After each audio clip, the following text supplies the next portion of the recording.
So I asked Zach if he would be willing to get with me on a call to record an appreciation story that he told in one of our leader teams around listening to this podcast that we are inviting our leader teams to listen to this month. So Zach, I'm wondering if you would share with me what happened to you when you were listening to this podcast, The State of the Church Today, by one of my good friends, Michael Cooper. What happened in you when you were listening to that? I was washing the dishes, as I often am, and I don't know. I just got really excited hearing about this gathering of people in Chicago that were not organic church practitioners. They're not Luke 10 people. They're not like they're not in that stream. Traditional church planters, and I guess probably like missiologist kind of guys, but they sat together, and after a discussion of kind of looking at the United States Western harvest field, and they're like, what is God doing?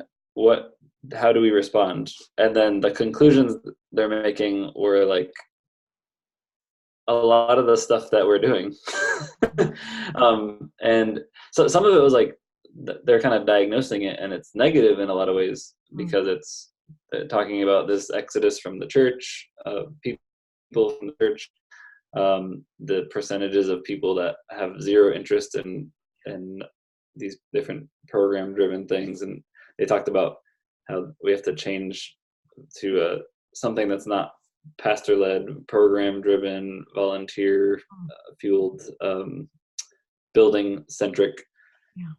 Those even like Sunday-centric, and so I was like, listening to all this, and what was going on inside of you? I was just like, I felt like I got punched in the gut, but like in a good way. I was like, like I was like keeled over on the, like out of excitement, just like wait, I know, like we're doing this. we're doing this. So I was like, I paused it, and I ran into my bedroom where my wife was in the bedroom, and I was like, I like fell over on the bed.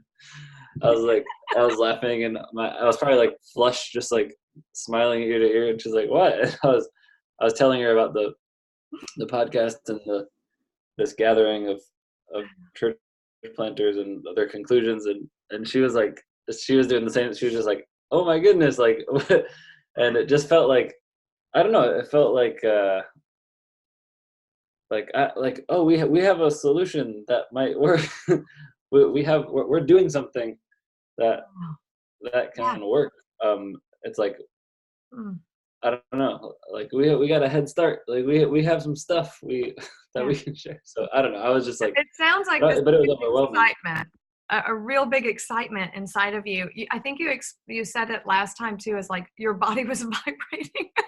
Yeah, I was like, it was just like, it was weird. It was just, I was honestly just overwhelmed with this excitement, and would you also, I don't know, it's like they painted this picture of a sort of despairing situation, and even on the podcast they were like, yeah, they said, well, let's talk about the good part. And I was like, that is the good part. I was like this is amazing.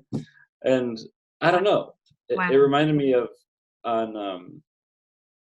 in the book of Acts, when after Stephen was martyred, it says that a great persecution happened against the church, and everybody was scattered. So like there was like this Jerusalem church that like stayed in Jerusalem, and then persecution caused it to go all over the place. And so it sounds it sounds like you're very hopeful too. Like you have this deep hope that perhaps what we've been invited into with Luke 10 is part of the solution, is one of the solutions that maybe God is raising up to help counter this state of the church that they're noticing. Does that also feel, I know for me, when I'm listening and when I was listening, I felt humbled and honored. Like, oh my goodness, like, how did I get here? Yeah. How did I find out about this? And why me? Yeah. But like super excited and like super honored and humbled all at the same time, that possibly maybe this might be a helpful piece to the puzzle Yeah. moving forward in the church Yeah. today. And Great. I talk to people about from time to time if it comes up, and if there's resistance, it's because there's a lot of comfort and safety in this older traditional framework, but now it's like the data is like, okay, we need to look at this data, and I'm a data nerd. I love facts and figures, so I'm like okay, well, there's something happening. God is doing something, and we need to pay attention. So Zach, why would our leaders? So one of the things that we're talking about is in John, where Jesus said, "Lift up your eyes and look at the harvest, because it's plentiful." And he actually tells us to kind of lift our head and open our eyes. So this leader lesson is about that. It's about we think this podcast uniquely is inviting us to kind of lift up our head and open our eyes and look at the harvest a little bit. What other reasons would you say this is a must? Like, you should listen to this podcast. I think it gives a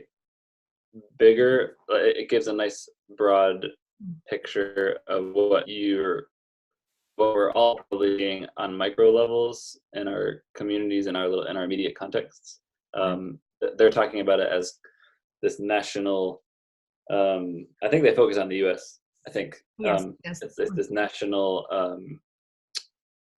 shift, cultural shift, paradigm shift, and which happens every couple hundred years, and so it's you're I'm like Kristen and I are seeing it in our neighborhoods and our communities and at dad's groups and at the library. So I hear you saying you almost feel situated now in a much bigger story, bigger story, and connected to that other bigger story. That's exciting. Very exciting. And it gives some words and terminology and just some frameworks to help think through what we're seeing in our context. Like, oh, this is actually a thing that's happening, and then you can start to kind of it just gives some perspective. A lot of perspective, actually. Great. Well, thank you so much. I appreciate you sharing for everyone. And when I heard your story, it was just fascinating. The visceral reaction you had in your body. So thank you so much. And I'm looking forward to hearing how everyone, reacts to this podcast. And I want everyone to know we're in contact with Michael Cooper as well, and he's read our book, and he's super excited and encouraged as well, engaging with us. I think so. It's going to be fun to just we're curious as to what God has for all of us in the future, but super fun stuff. Great. So thank you so much, Zach. Thank you.